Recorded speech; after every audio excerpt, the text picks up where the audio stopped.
Who you are, Jesus. Help us tonight, Holy Spirit. For your name we pray, Lord. Amen. Amen. Now we are still on what city? Ephesus. Very good. And we mentioned a few quick things. Now I'll try not to take nearly as long tonight, but you've got to know these. Remember, as far as government goes, they were a free city. What does that mean? They were the Roman Empire, but they were a free city. What does that mean? They were self-governed. Yes. Now that doesn't mean the Romans didn't own them. That just meant the Romans let them run the stuff themselves. It's a check and everything could be cool. Yes, that's what happens. And really Ephesus is, I think, the third largest city in the entire empire. I think the first in the actual province of Asia. And it's basically, give us your tax money and we're cool. And that's how it was. Now, in the meantime, that meant the local leaders themselves had to do what? Keep control.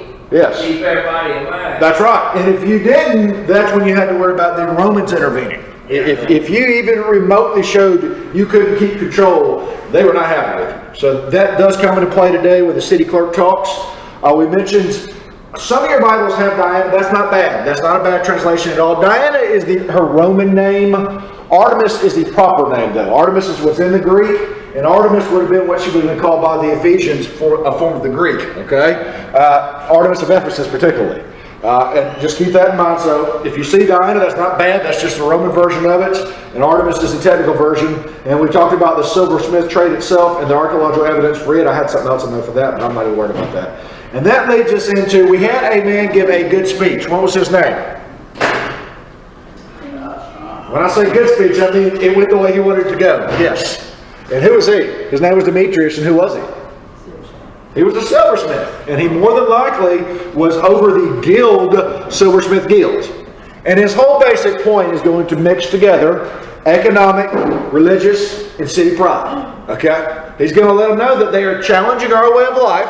And these outsiders have come in and they're disrespecting us. They're trying to change the way we live. And we can't sit around and do nothing about it. We just can't. And what he's taken is his own economic problem. And he's turned it into a way that makes everybody's problem. And it's very, very well on his part. And that brings us to where we are today. Acts 19, 28 through 29. The reaction to the speech. Read Acts 19, 28 through 29 for us, Jacinda. When they heard this, they were enraged and were crying out, "Great is Artemis of the Ephesians!" So the city was filled with the confusion, and they rushed together into the theater, dragging with them Gaius and Aristarchus, Macedonians who were Paul's companions in travel. Aristarchus. We call him Artie. I showed you some of the Greek today, and she said that won't help me at all. Yeah, no, she did better than me. Remember, she actually pronounces the Aramaic better than me, so that's okay. But these guys right here, Gaius, or even Gaius, as some people pronounce it, and Artie, we'll just call them Artie.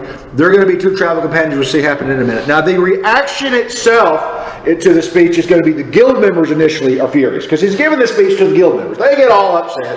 And they begin to chant what? Great is Artemis.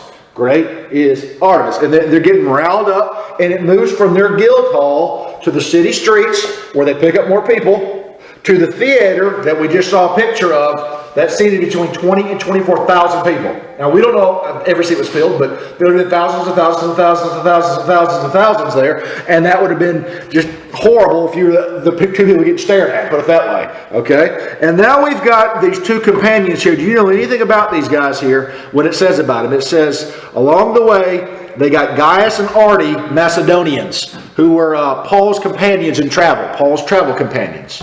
Okay. Now, who these guys are, one we're certain. Artie actually is huge in Paul's ministry. We'll see more of him in a second. And Gaius or Gaius, it's difficult to know which one this is talking about. One, this is a common name. You see this all throughout that time period. And there's a couple names immediately in Paul's ministry, but they're not connected as being from Macedonia. Okay? And here's how I think you get around it.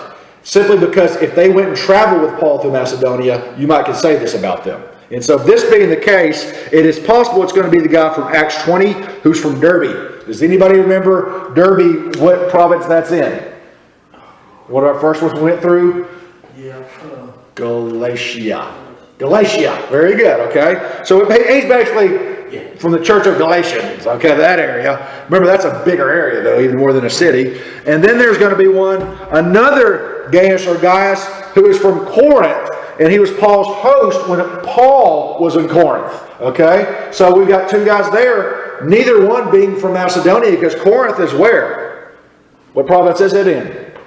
It's in Achaia. Yeah, very good. And it will be called Greece inevitably, but yeah, that's right. But neither one of those are Macedonia. Remember, Macedonia is going to be like Philippi, Thessalonica, Berea. And so neither one of these guys that we know are from that area. So it's possible it's an unknown guy because that name is common. But like I said before, I don't mind the explanation that they simply were travel partners who went with Paul through Macedonia. Therefore, they can make this statement be made about them to be accurate, regardless of where they really originated from. Now we got Artie. Anybody else want to try to say the name? Okay. It's funny to think about it is, it's actually easier for me when I'm looking at the Greek letters to pronounce it than when I look at the transliteration into English. I don't know why that is, but it is. He is going to be from Thessalonica. And he is going to be, at this point in time, he's going to be a key member in Paul's ministry. You're going to see him in Acts 20 come up as one of the delegates, Acts 27, Colossians 4:10, Philippians 1:24. He's actually, Paul gets imprisoned in Rome eventually. He's going to be in prison with Paul. And so they're going to be in prison together, and he's going to be with him when he writes Colossians and Philemon. There's going to be a lot more said about him when we get to the 7 delegates that come up in Acts 20. He's a huge player that we just don't know much about as far as we don't talk enough about, I should say, considering how much he plays in Paul's ministry. He's a huge player that has a grand place in heaven, I'll put it that way. And he's mentioned quite a bit as being doing a lot with Paul, put it that way. Now we got in verse 30 through 31, his two buddies have been taken prisoner, basically. They've been kidnapped and taken to the huge theater, and a riot's breaking out over his teachings. Well, now we got his reaction. Go ahead and read verse 30 to 31. But when Paul wished to go in among the crowd, the disciples would not let him. And even some of the Asiarchs, who were friends of his, sent to him and were urging him not to venture into the theater. Now, I'll say this before you get going. Asiarchs is just, it's 2 Greek terms. It means Asia and ruler. You throw it together, and you got this right here. For years, you don't bring it about as much, but it gets brought up when you get into scholarly technical commentaries. For years, non-believers made fun of the Bible for having this term in there.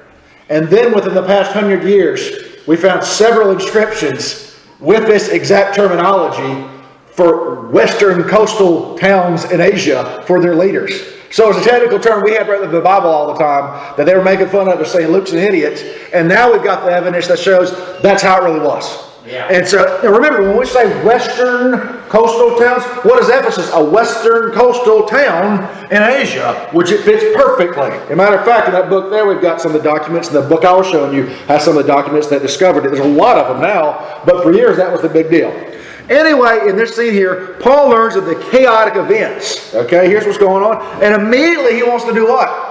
Go. He wants to go. He wants to rush on in. Preach to these folks. Yeah, that's probably what he wants to do. He probably wants to go preach to these folks. He wants to calm the crowd, probably rescue his buddies, and more than likely attempt to preach the gospel in this situation. Yeah, exactly. And there are times where I think this could be one of the few times you can say it, but it's true. There are times when spreading the word's not the right time to do it. Put it that way. This is one of these times, because there's other battles you got to fight at other times that are more important. And so what happens here, he feels he can't sit around and do nothing. So he wants to go. He's just adamant about going, but 2 groups intervene.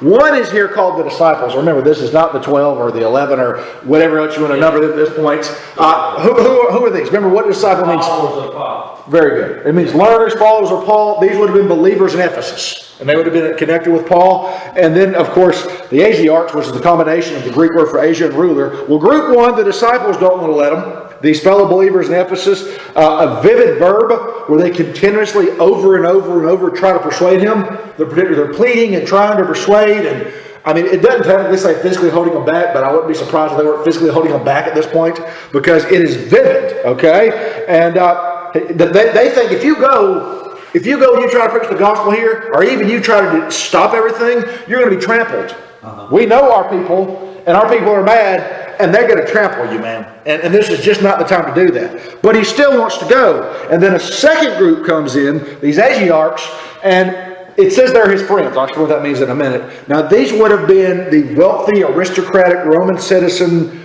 local public office holders who wielded a lot of social influence. Okay, they would have done like administrative duties. They would have been municipal magistrates. They would have done things like there's this town assembly they had. It was either 3 times a month or something like that, and everybody would come together and they would oversee that. They would do things like dedicate buildings. They would do things like organize festivals and games. Remember the Olympics. Now we think, oh, the Olympics, once every some years. Well, in this time period, every city had basically their own version of some kind of Olympics, and so they're organizing this type of stuff. They went over that type of stuff is what they did.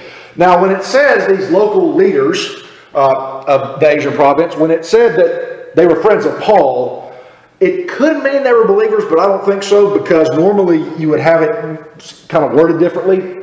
I'm not throwing it out, but that's not what's widely held. It really could mean they were friends of Paul outside the church. Okay, that toward him than anything. yes, they had common ground as being Roman citizens. They would all been Roman citizens. They would have said, he's a good guy. He's traveled a lot. They'd been impressed with that. They might have come and, maybe even they needed some help with some tents or something. I don't know, but maybe outside the church, and it means that. Another possibility is they were acquainted with Paul, and they're really more local leaders who know if Paul goes down there, he'll be killed.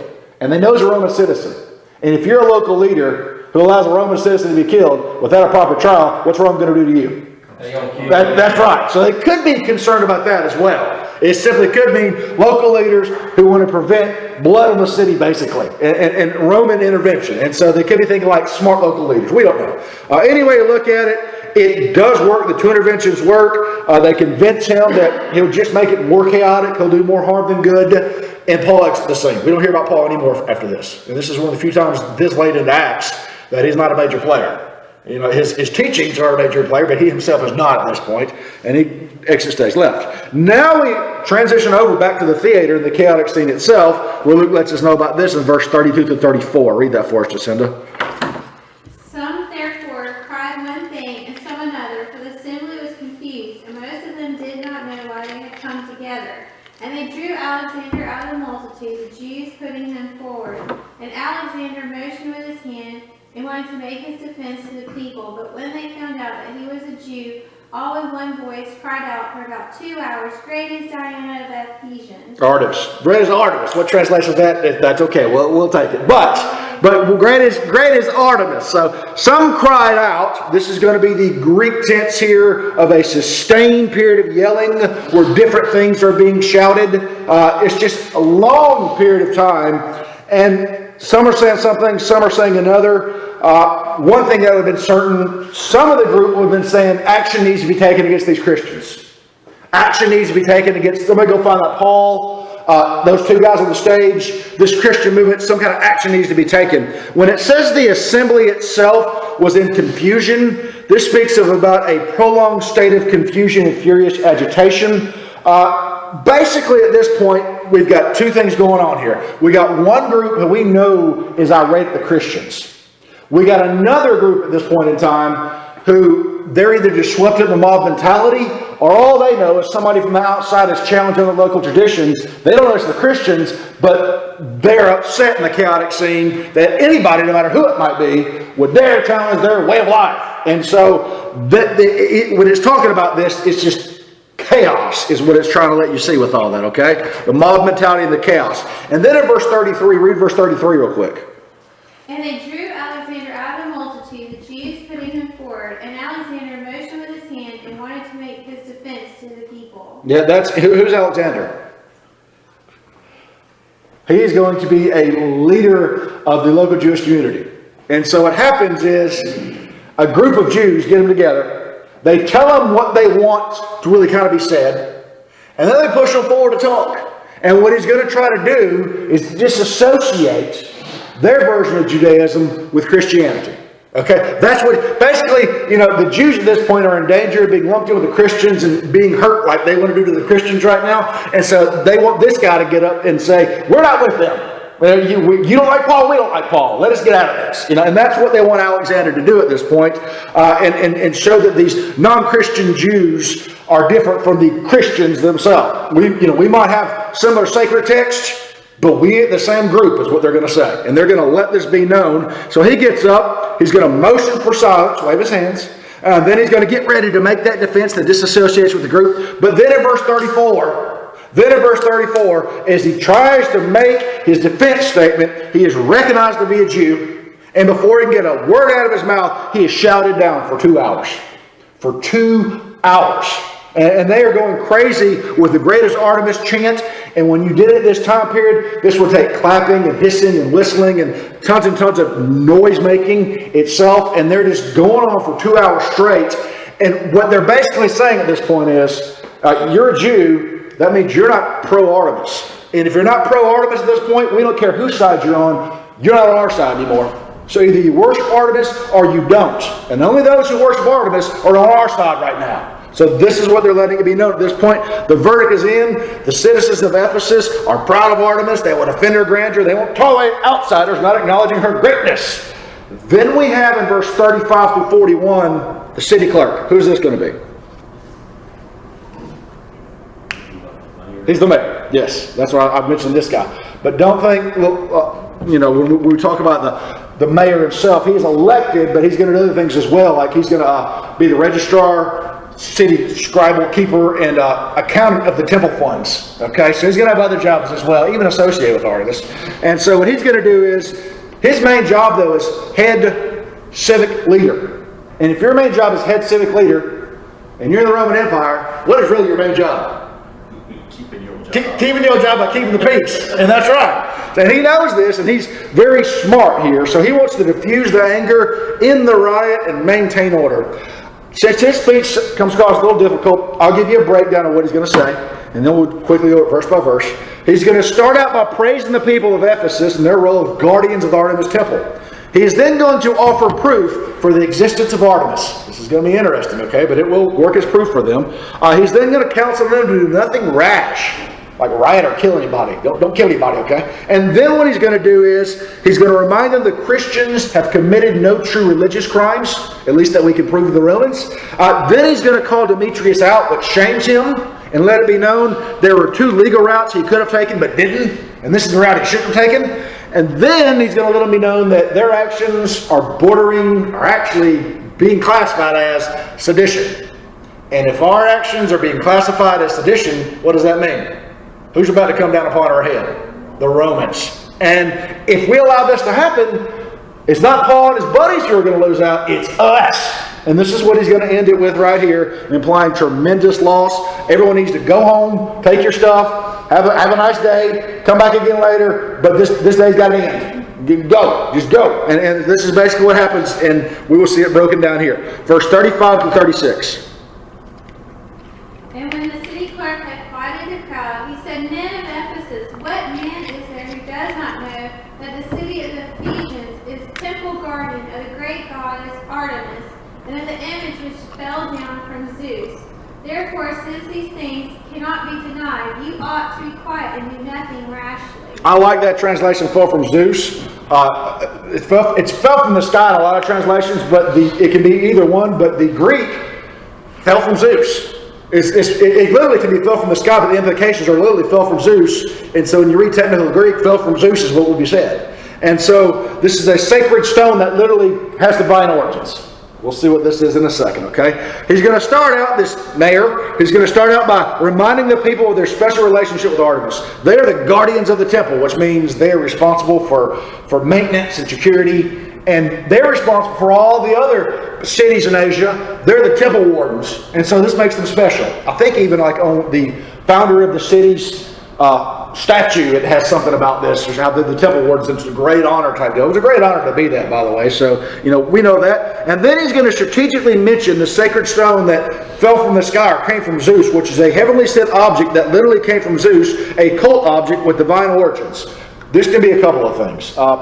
It could be a meteorite, or something made out of a meteorite, or something that came out of the sky. People who have a problem with that is, we know that the great statue of Artemis in her temple, based on the records we have, was wood. And when you say something is divine origin, it doesn't always mean it had to be from the gods. It could be made by human hands. And not only that, it could be the myth about it they're talking about, instead of it actually being a meteorite. We don't know. This one's a little more difficult, but either a meteorite or another one, Schnabel says a Neolithic tool, like a Neolithic ancient tool that was kept on top of the statue that supposedly was from Zeus. Okay? That's possible as well. Some kind of cold object was in her temple that validated her existence because it showed it came from the sky. Okay, let's put it that way. And if it came from the sky, it's obviously what?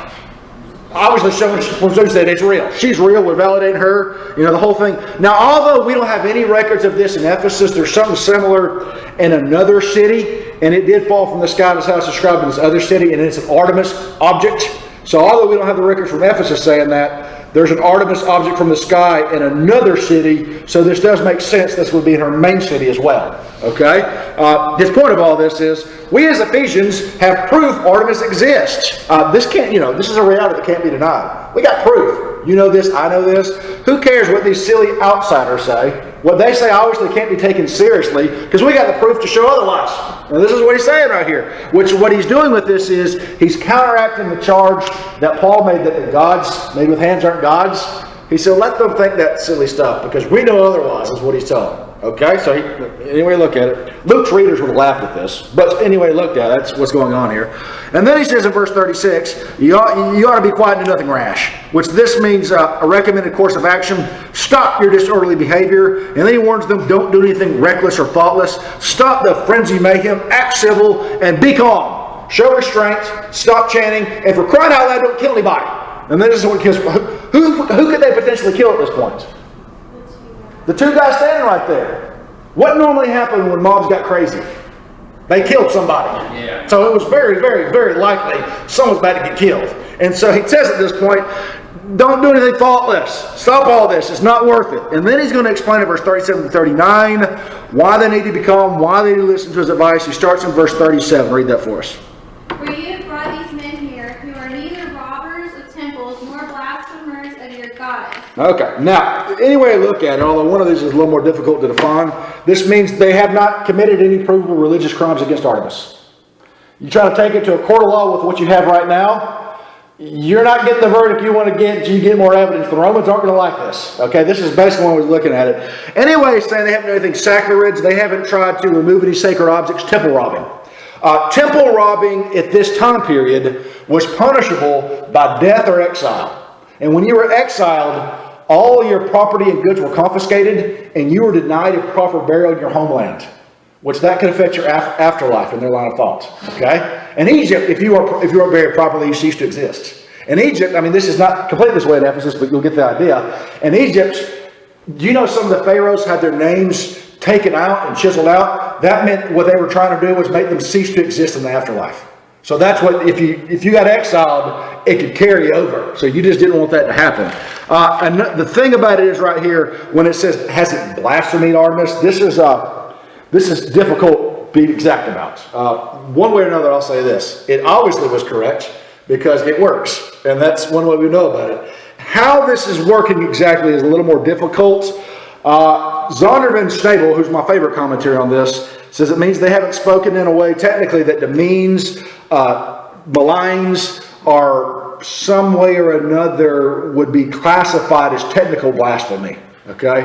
I don't know how that works out 100% because I wasn't there, but one way or another, it's going to fit the classification of the day that they did not say anything that would either go by the city clerk's own standards, the city itself standards, or Rome standards that would constitute blasphemy. We go, well, Paul said that they were the gods. Does that not? Well, apparently the way it was worded didn't constitute the official blasphemy charge itself. It's also possible, and you don't see this as much, but I did see one guy bring it up. He said it's possible that Demetrius and the silversmith, they haven't produced the evidence of blasphemy, which is also possible. But like I said, one way or another, we know for a fact that this is about religious crimes, and there's no evidence, and it's valid enough to make the crowd listen. So we know that. Okay, now verse 38 through 39, real quickly, the legal actions they should have taken. Verse 38 through 39.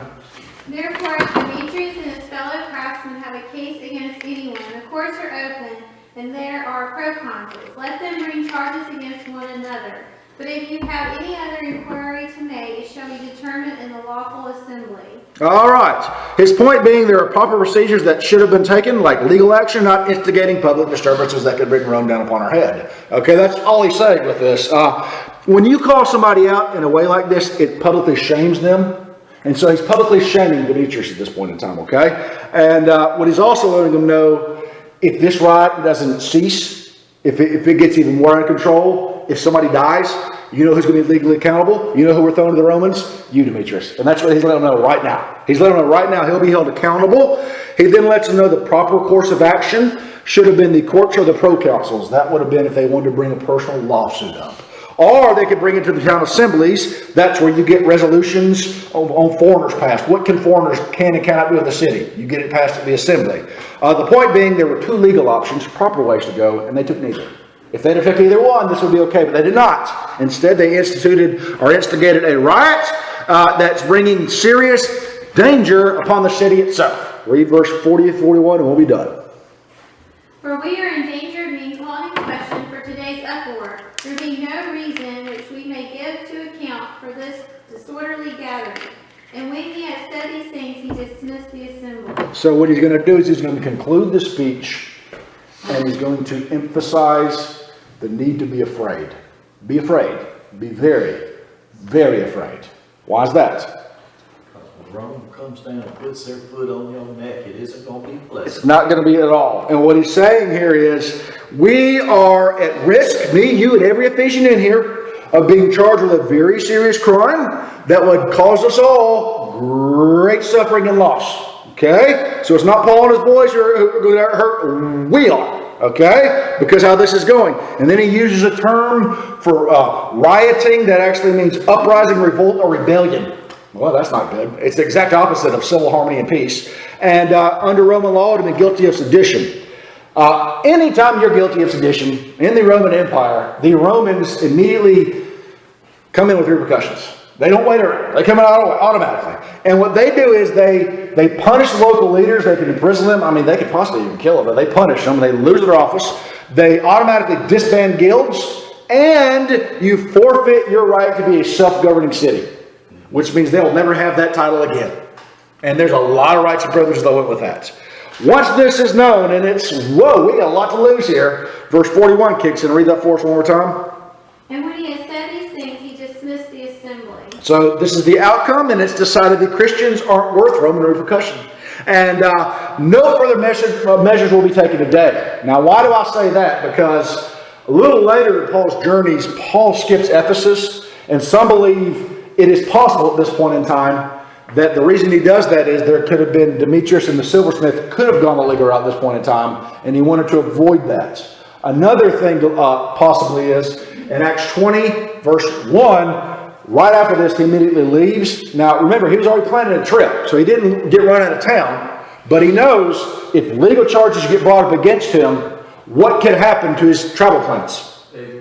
It'd cancel them. And he's already sent co-workers to go get things ready for collecting the money for Jerusalem, and he's got other issues. So he strategically gets out of town right after this. This did not make him, he didn't get run out of town, and this did not technically make him leave town, but the timing might have something to do with it because he got it for something that could have happened. Okay? So we see that. Paul and his co-workers are set free, the crowd's disbanded, and everybody goes home in orderly fashion.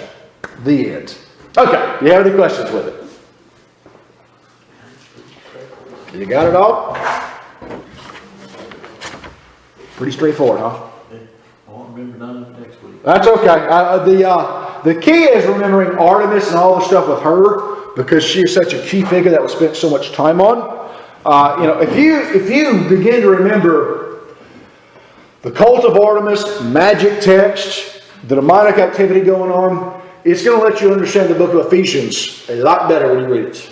And the terminology that is used in Ephesians is, there's a lot of angelic and demonic terminology. There's a lot of spiritual warfare terminology. And the reason for that is what kind of city Ephesus was that we see in Acts. It gives us insight to the place. So just keep all that in mind when you're studying that. And it is a crucial thing to understand about the place. I'll try to review a little bit with it, but we will get more to the travel plans themselves on Sunday night and try to get into some of the theories. Does it go on a Spanish mission or not? Christian tradition says that he inevitably does. Schnabel, who is by far my favorite commentary, and very rarely do I have just one superior commentary, and I do on Acts now, Schnabel's Zondervan Exegetical. He actually thinks Paul went on the Spanish missionary journey, which, that being said, makes me at least look into it and consider it. I always use about 5 to 6 to 7 different sources, but Schnabel's my favorite so far, and he agrees with us. We'll look into it and see if there's any credibility to it. All right, anything else? What did he say about the falling meteorite image? He just says, all Schnabel says about it is it's either a Neolithic tool or a meteorite, and that there's just debates on it. We can't be 100% certain, and like everyone says about the same thing. The only one, the Dictionary of Demons and Deities, is a big scholarly source that I look into a lot and break it down. It doesn't think it's Keener and it don't think it's a meteorite, because Keener says the terminology could be used for human-made objects, and it says that we know for a fact, the Dictionary of Demons and Deities knows for a fact the Artemis Temple statue was made of wood, not a meteorite. So that's what they say about it. So they go the other route. So it's this big debate. Is it a meteorite or some kind of man-made tool object is what the big debate is about it. And considering that we don't have any more historical documentation, it's hard to be certain either way. So that's something I look a lot into and what I was more curious about. That's the best information we can get on it. Good question. Anything else? Nothing else? Okay.